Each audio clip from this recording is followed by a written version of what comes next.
2 मोटरसायकलवरून 4 मुलं आली आणि त्यांनी एकाला जे बेदम मारला. मी पोलिसांना सांगितलं, उद्या अजित पवारच्या जवळचा कार्यकर्ता हनुमंतराव कुणी असलं आणि त्याच्या मुलांनी जरी असलं केलं तर त्याचा बंदोबस्त करायचा. मी असला अजिबात खपून देणार नाही. त्यांच्यावर केसेस, त्यांच्यावर पुढं मोका पण लागली, मकोका तर ते सगळं त्याच्यामध्ये चित्रित होतं.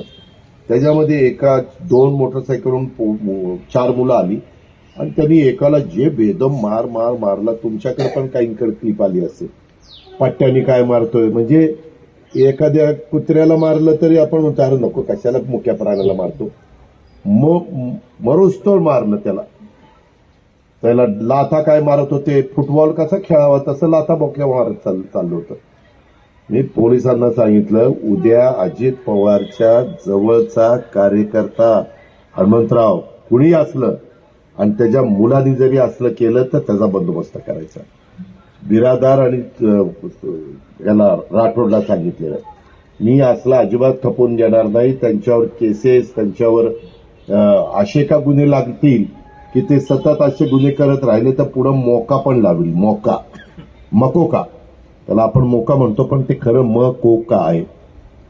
तर मेहरबानी करा, कुणी कायदा हातात घेऊ नका. कुणी तुमचं काही चुकीचं केलं आमच्या पोलिसांच्याकडे येऊन तक्रार करा. त्यांनी आमचा विनयभंग केला, जे काही केलं असेल ते. पण तुम्हाला आता 14 तारखेला आमच्या घटनेचे शिल्पकार डॉक्टर बाबासाहेब आंबेडकरांची जयंती आहे. संविधानाचे 75 वर्ष पूर्ण झालेली आहे आणि तरी काही जण स्वतःच्या घरची मालमत्ता असल्यासारखं कोणाला बदलून काढतायत, ठोकून काढतायत. हे होता कामा नये. तुमची मुलं काय करतायत, मुली काय करतायत, कुठं चुका होतायत का, हे पालकांची नैतिक जबाबदारी आहे. ती पालकांनी पार पाडावी, भावंडांनी पार पाडावी, नातेवाईकांनी पार पाडावी.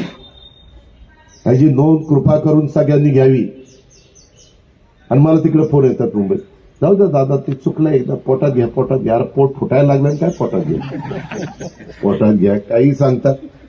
सांगणाऱ्याला पण लाज लज्जा शरम कशी वाटत नाही की एवढं त्याला बेदम मारलं. त्याला काय शिक्षा कठोर झाल्याशिवाय लोकांना त्याची किंमत कळत नाही.